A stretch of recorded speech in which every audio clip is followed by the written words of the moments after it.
You're telling me that fascists use sex policing in sports institutions in order to reinforce gender norms? Who would have thought?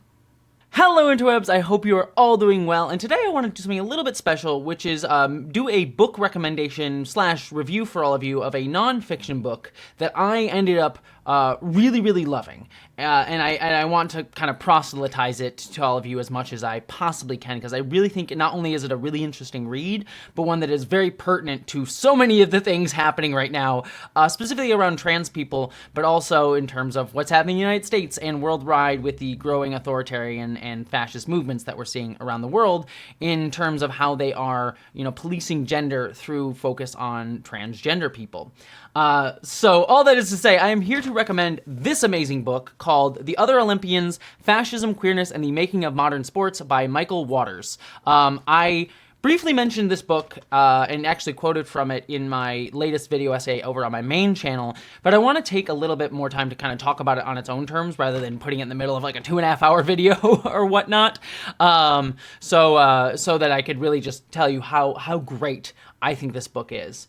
I have been talking a lot over the past few years, for very obvious reasons, around the topic of trans women in sports, and how the right wing, the Republican Party here in the United States, very, very overtly, and around the world as well, especially in the UK, we've seen things with like J.K. Rowling sort of attacking, women in sports who are seen as more masculine, and sort of using the police gender. Anyways, I've been talking about the topic a lot because it is a way that the right-wing and fascistic and authoritarian movements are sort of trying to use ingrained norms of gender and beliefs around gender, of like men are inherently stronger, and going through sports where sort of this idea of like competitiveness and like women must be inherently weaker than men are ingrained within the very institutions and how we think about sports, and using that to sort of pull out and police gender writ large, like using that as the wedge issue of trans women in women's sports to then start policing gender further out. And, as I've gone through and I've made several videos about this over the years with different, like, whatever recurring topical thing is going on at the moment, whether it be J.K. Rowling doing some bullshit or other things like that. But there's always, been an undercurrent throughout a lot of my research of like, this is something that's been going on for a very, very long time. And I found throughout some of my videos, like little pieces and examples, but I've rarely gone like all the way back to where a lot of this started. Though certainly it goes back even further than this, but going back to the Nazis and how they used very similar tactics to what's happening right now, specifically around trans people, to again start policing gender. And this book kind of goes over that history. The book mainly focuses on two trans men who were big athletes within women's sports at the time, but then came out as men and weren't even involved in the Olympics at all, but became this focal point for Nazis and a lot of sports officials within the Olympics, especially even in American Olympics at the time, the IAFF, I believe, the International American Federation of Sports, something like that, but they were like a subsidiary of the worldwide IOC, International Olympics Committee, in America, using this to sort of justify starting to police women's sports and try to dictate control over women's sports. And sort of this book goes through that history of how these two trans men sort of galvanized a lot of this institutionalization of sex testing through like fear mongering and sort of Nazis wanting to police fascism. And what I love this book for is it tells the trans men stories on their own terms. We get so much history and like it narrativizes their life and sort of speaks to who they were. I'm saying they because there's multiple of them, but they use he, him pronouns for both of them. But then also at the same time parallels this with the story of a lot of the institutional fights going on within the Olympics committees of like them trying to control the women's sports federation and all of these other questions of like questioning certain women's, people seen as women's womanhood, and how these two trans men coming out were used to create this sort of fear mongering around like, oh, men are trying to infiltrate women's sports, which is so funny. And this book kind of points this out several times of how it was trans men, and they were men who were seen as women, but had no desire to play in women's sports after that point, and in fact, like, did not seem to care very much if like their records were held up or not, and being like, look, I want to play in men's sports now. But it was all used to attack women's sports and police women's, police womanhood essentially. And the book just goes through so many really the limited thinking of so many of these officials. Like there's a point where they have this meeting where like, we need to do sex testing and come up with sex testing and come up with the idea of what a woman is, and yet they never answer that question of what a woman is in their mind. And they also never make a point of saying like, well, we should do the same thing for men's sports, because men's sports are seen as inherently protected. Like we're not worried about women coming into men's sports because men will beat them anyways. But it was a way to police womanhood, and it ties it all into the rise of the Nazis. And how they were also trying to reinforce rigid gender norms under fascism to sort of create their sort of perfect ideal society. And also it relates it to so many other fights that were going on at the same time, which was like a boycott. There was an American movement to try to boycott the Olympics taking place in Berlin in, I think, 1936? I think it was the year somewhere around there, right before World War II.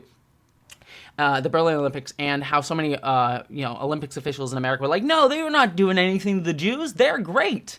And in fact, were like very isolationist and very Nazi apologetic, aligning a lot too with the policing of gender stuff.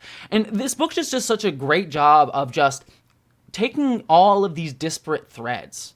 Like, they're all related, but the stories, like, some of the two trans men that we focus this book mainly on never, like, come into contact, really, with, like, the International Olympics officials that we are also talking about in this book. And yet it weaves it all together to sort of showcase this culture that is weaponizing, gender to create the institutional policy of sex testing. And the reason that this is so particularly fascinating is because this was, and the book kind of points this out, the first time that sex testing really had been institutionalized on a national scale. There were minor sex testing, like there was at Ellis Island, they pointed out in America would do some as well, but there was never really this push to sort of like institutionalize and police gender in a very wide scale way. And the sports world was one of the first places that really became a national thing, all leading to like where we see now, even where we have sex policing in like prisons and in other spaces that has become much more the norm, policing who is a woman, who is not, who gets to be in certain areas, usually with trans people at the center point of it, or intersex folks as well, which is, this book also touches upon and talks about intersex issues as well, which is also very pertinent to a lot of the story. And makes a distinction between the two, but obviously is about policing gender for everyone more universally, and what womanhood and what manhood is. So I really wanted to recommend this book for this, because it really just talks about all the confluence of all of these different things, of like how fascism influenced these things, but also how it wasn't just fascism, it's not just Nazis, but how like American culture in its own sort of very colonialist, white supremacist viewpoints also influenced this as well. I think my only knock against this book, and it's a very soft knock because it's one of those like, I don't know enough, but I know that there's certainly more to this story that I think this book could have touched on, but I don't know enough to know what it missed, I think is probably the best way to put it, which is, it mainly focuses on two white trans men. And while it touches upon some racial aspects in terms of like the ways that, people of colors genders are often policed, it touches upon it briefly. It doesn't give a huge focus on it within the book. And again, I don't know enough about this story, and I certainly think that this book does a great job of focusing in on what it wants to focus on. But, given, especially what we've seen in recent years, how a lot of this policing of gender also disproportionately affects particularly women of color, black women even more specifically, but women of color generally speaking.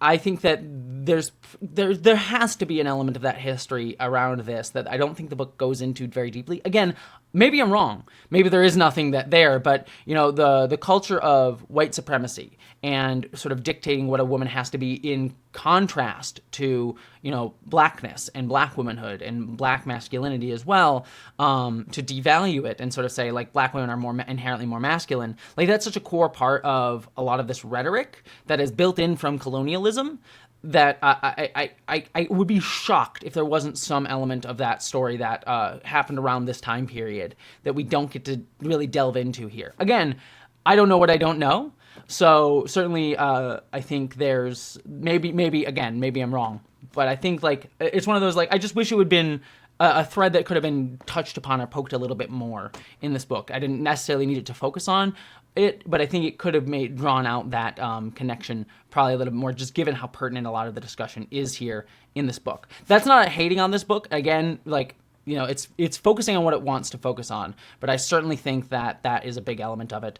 And certainly we don't get as much talk about now trans women of color or trans men of color or just trans people of color, generally speaking, in this book as well. So I think that that is one element of this that could be touched upon, especially considering, you know, the very white focus of the Olympics, generally speaking, at this time as well.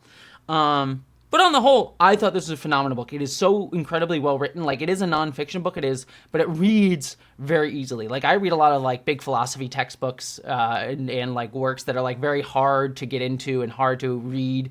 This was none of that. Like, I like devoured this book, and it's a very easy read. You learn so much. It draws you in, and I think it does a great job of pointing at the origins of a lot of the same rhetoric that we are seeing used today to attack trans people and also police gender more universally. So highly recommend this book. It's a great read. Go out and get it. I think, and I honestly, I wish people would throw this book at people like Gavin Newsom or Pete Buttigieg more often and be like, look, read this. You keep talking about like, oh, I don't understand trans sports, but maybe they have a point on trans women in sports issues. Like, throw this book at them and be like, no, there's a history here. You should learn it before you try to regulate it. But yeah, tell me what you think. I'd love to hear all your thoughts down below.